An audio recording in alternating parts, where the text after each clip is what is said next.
ఇప్పుడు నేను చెప్పబోతున్న వార్త తెలుగు ప్రజలు అత్యంత ఆరాధించే వార్త. ప్రపంచవ్యాప్తంగా సినిమా అనేది కేవలం ఎంటర్టైన్మెంట్ మాత్రమే ఇస్తుంది. కానీ తెలుగు ప్రజలకు సినిమా అనేది చాలా సందర్భాల్లో గుండె చప్పుడుగా ఉంటుంది.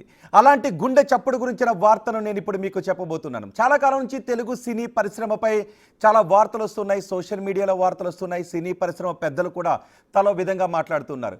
ఇప్పుడు సినిమా పరిశ్రమ గురించి బన్నీవాసు, ప్రొడ్యూసర్ బన్నీవాసు కొన్ని మాటలు మాట్లాడారు. బన్నీవాసు ఏం మాట్లాడారో ఇప్పుడు నేను మీకు చెప్పబోతున్నాను. ఈ వార్తను మీరు టెలివిజన్ సెట్ల ముందు కూర్చొని చూస్తున్న వాళ్ళైతే మీ మొబైల్స్ను కూడా తీసుకోండి, మీ మొబైల్ని కూడా చేతితో తీసుకొని అసలు తెలుగు సినీ పరిశ్రమ గురించి మీరేమనుకుంటున్నారు మీ కామెంట్ని, టీవీలో చూస్తున్న వాళ్ళైతే మొబైల్ సెట్ను కూడా తీసుకొని చూస్తూ కామెంట్ చేయండి. ఒకవేళ ఈ వార్తను మీరు మొబైల్ సెట్లలోనే చూస్తూ ఉన్నట్లయితే మీ అభిప్రాయాన్ని స్పష్టంగా కామెంట్ బాక్స్లో తెలియచేయండి. ఎందుకంటే తెలుగు ప్రజల గుండె చప్ప నుంచి సినీ పరిశ్రమను ఎప్పటికీ వేరు చేయలేం. కాబట్టి సినీ పరిశ్రమ గురించి ఇటీవల ఎక్కువగా మాటలు వినిపిస్తూ ఉన్నాయి, విమర్శలు వినిపిస్తూ ఉన్నాయి. తెలుగు ప్రజలు సినిమా హీరోలను దేవుళ్లా చూస్తూ ఉంటారు, సినిమా థియేటర్లను దేవాలయాలుగా చూస్తూ ఉంటుంటారు. అందుకే వాళ్ళకి నచ్చిన హీరో సినిమా రిలీజ్ అయినప్పుడు వాటికి తోరణాలు కడతారు, వాళ్ళకి నచ్చే హీరోకి పాలాభిషేకాలు చేస్తుంటారు. అందుకే ఈరోజు తెలుగు సినీ పరిశ్రమ గురించి ఒక బిగ్ వార్తను నేను మీ ముందుకు తీసుకొస్తున్నాను. బిగ్ టీవీ మీ ముందుకు తీసుకొస్తుంది. ప్రొడ్యూసర్ బన్నీవాసు తెలుగు సినీ పరిశ్రమ గురించి ఒక బాంబు పేల్చారు. ఎగ్జిబిటర్స్, ప్రొడ్యూసర్స్కు చురుకలంటిస్తూ ఆయన సంచలన వ్యాఖ్యలు చేశారు. పర్సంటేజ్ సంగతి తరువాత ప్రేక్షకులను థియేటర్లకు ఎలా రప్పించాలో ఆలోచించాలి అని బన్నీవాసు ఆయన చేసిన ట్వీట్లో మాట్లాడారు. సినిమా రిలీజ్ అయిన 28 రోజులకే ఓటీటీకి ఇవ్వాలి అనే ట్రెండ్ కొనసాగితే కేవలం 4 ఏళ్లలో 90% సినిమా థియేటర్లు మూతపడిపోతాయని బన్నీవాసు అంటున్నారు. బన్నీవాసు అంటున్న మాటలతో తెలుగు ప్రేక్షకులుగా మీరేమనుకుంటున్నారు? నిజానికి బన్నీవాసు అన్న మాటల గురించి ఇండస్ట్రీ నుంచి ఒక రకమైన అభిప్రాయం రావచ్చు, పరిశ్రమ చిన్న నిర్మాతల దగ్గర నుంచి ఒక రకమైన అభిప్రాయం రావచ్చు. కానీ ప్రేక్షకులుగా మీరేమనుకుంటూ ఉన్నారు? రాబోయే 4 ఏళ్లలో తెలుగు హీరోలు సంవత్సరానికో 2 సంవత్సరాలకు ఒక్కొక్క సినిమా తీస్తూ ఉంటే 90% చిన్న థియేటర్లు మూతపడిపోయే అవకాశం ఉంటుందని తెలుగు ప్రజలుగా, సినిమాను అభిమానించే ప్రజలుగా మీరు అనుకుంటూ ఉన్నారా? మీ అభిప్రాయాన్ని కమెంట్ బాక్స్లో తెలియచేయండి. ఒకవేళ మీరు ఈ వార్తను టీవీ సెట్ల ముందు చూస్తూ ఉంటే మీ మొబైల్ ఫోన్ తీసుకొని మీ మొబైల్ ఫోన్లో బిగ్ టీవీని లాగిన్ బిగ్ టీవీకి వచ్చి బిగ్ టీవీ స్క్రీన్ పైన కమెంట్ బాక్స్లో మీ అభిప్రాయాన్ని తెలియచేయండి. ఒకవేళ మీరు మొబైల్ సెట్లలోనే ఈ వార్త చూస్తున్నట్లయితే మీ అభిప్రాయాన్ని చాలా స్పష్టంగా కమెంట్ బాక్స్లో తెలియచేయండి. బన్నీవాసు అంటూ ఉన్నారు, రాబోయే 4-5 ఏళ్లలో 90% సినిమా థియేటర్లు మూతబడిపోతాయని. పెద్ద హీరోలు కేవలం 3-4 ఏళ్లకు ఒక్క సినిమా తీస్తే ప్రేక్షకులు థియేటర్లకు రారు, మానేస్తారు అని బన్నీవాసు అంటున్నారు. 3 ఏళ్లలో థియేటర్ల మెయింటైన్ చేయలేక మూసివేస్తారు అని బన్నీవాసు అంటున్నారు.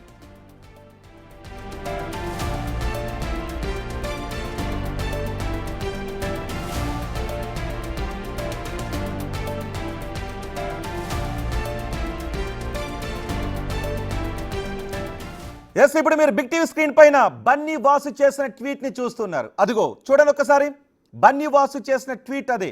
బన్నీవాసు చేసింది కేవలం ట్వీట్ మాత్రం కాదు, తెలుగు ప్రజలు ఆరాధించే సినిమా గురించి బన్నీవాసు చేసిన కామెంట్ అది. మీరు చూస్తున్న కామెంట్ అదే. ఆ కామెంట్లో బన్నీవాసు ఏం మాట్లాడారో మీరు చూడొచ్చు. ₹1 పావలా. ఇప్పుడే సినీ పరిశ్రమ ₹1 పడిపోయింది. నీకు పావలా, నాకు పావలా అని మనం పంచుకునే విధంగా ఉంటే, దీనిపైన కొట్టుకుంటూ ఉంటే రాబోయే రోజుల్లో 2-3 ఏళ్లలోనే మొత్తం థియేటర్లను మూసేసే అవకాశం ఉంటుందని బన్నీవాసు అంటున్నారు. బన్నీవాసు అభిప్రాయంతో మీరే ఏకీభవిస్తున్నారు ప్రజలుగా. నిజానికి సినీ పరిశ్రమ గురించి, సినీ పరిశ్రమలో ఉన్న హీరోలు ఒకటి మాట్లాడుకోవచ్చు, సినీ పరిశ్రమలో ఉన్న డైరెక్టర్లు ఒకటి మాట్లాడుకోవచ్చు, 24 క్రాఫ్ట్స్లో ఒక్కొక్క క్రాఫ్ట్ ఒక్కొక్క రకంగా మాట్లాడుకోవచ్చు. కానీ మీరేమనుకుంటున్నారు ప్రజలుగా తెలుగు సినీ పరిశ్రమ గురించి? మీ అభిప్రాయాన్ని కామెంట్ బాక్స్లో తెలియచేయండి. ఇదే బన్నీవాసు చేసిన ట్వీట్. రాబోయే సినిమా విడుదలైన 28 రోజుల్లోపే ఓటీటీలోకి ఇవ్వడం ద్వారా, అలాగే పెద్ద హీరోలు 3-4 ఏళ్లకు ఒక్కొక్క సినిమా తీయడం ద్వారా రాబోయే రోజుల్లో థియేటర్లు అనేవి ఉండవు. మీకు గుర్తుందా?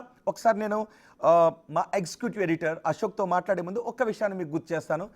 చాలా ఎక్కువ మందికి తెలుస్తూ ఉంటుంది, టాకీస్లో ఊళ్ళల్లో అప్పుడెప్పుడు టాకీస్లు ఉండేవి కదా. మీలో ఎంతమందికి ఊళ్ళల్లో ఉన్న చిన్న థియేటర్ టాకీసుల గురించి ఎంతమందికి తెలుసు?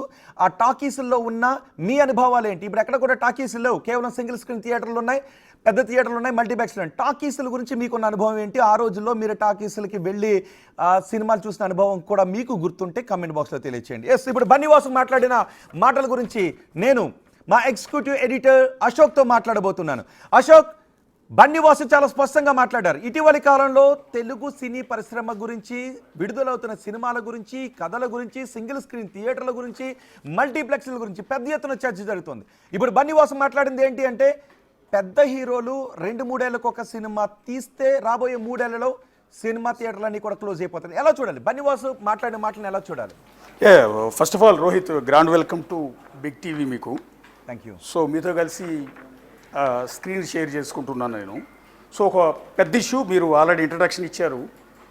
సినిమా తెలుగు ప్రేక్షకులను విడదీయలేము, జీవితంలో ఒక భాగం అయిపోయింది ఈ సినిమా. అలాంటి సినిమా ఇప్పుడు ఒక కష్టాల్లో ఉంది. మీరు ఇంట్రడక్షన్లో కూడా చాలా ప్రస్తావించారు. అలాంటి సినిమా ఇండస్ట్రీ ఇప్పుడు కష్టాల్లో ఉంది. ఒక విధంగా చెప్పాలంటే రీసెంట్గా జరుగుతున్న ఘర్షణలు కానీ, సినిమాలు ఆలస్యం కావటం కానీ, థియేటర్లు లాస్ అవటం కానీ, ఓటీటీలు వచ్చిన తర్వాత నానా రకాల నష్టాలు, అటు ప్రొడ్యూసర్లు పెట్టిన డబ్బులు రాకపోవటం, థియేటర్లు నడవకపోవటం, థియేటర్ ప్రేక్షకులు రాకపోవటం, రకరకాల సమస్యలు ఫేస్ చేస్తూ ఉన్నారు. ఈ ఫేస్ చేస్తున్న తరుణంలో వాళ్ళ బన్నీవాసు అదే అంశాన్ని ప్రస్తావించారు. అలా ప్రస్తావించిన అనేక అంశాలు మీరు చెప్పారు. అందులో కీలకమైనది ఏంటంటే, పెద్ద హీరోలకి ఇచ్చిన ఒక సూచన అనుకోవచ్చు, ఒక వార్నింగ్ అనుకోవచ్చు. ఒక మెగా ఫ్యామిలీకి సంబంధించిన, అంటే చిరంజీవి ఫ్యామిలీకి సంబంధించిన బన్నీవాసు ఈ కామెంట్ చేయటం అనేది కొంత వివాదాస్పదం, కొంత చర్చనీయాంశం కూడా. ఎందుకు అంటే, అందరికీ తెలిసిందే బన్నీవాసు అంటే మెగా కాంపౌండ్ నుంచి వచ్చిన వ్యక్తి. అతను బన్నీ, అల్లు అర్జున్ పేరుని తన పేరు ముందు యాడ్ చేసుకున్నారు. అత్యంత క్లోజ్, చిరంజీవి కావచ్చు, అల్లు అర్జున్ కావచ్చు,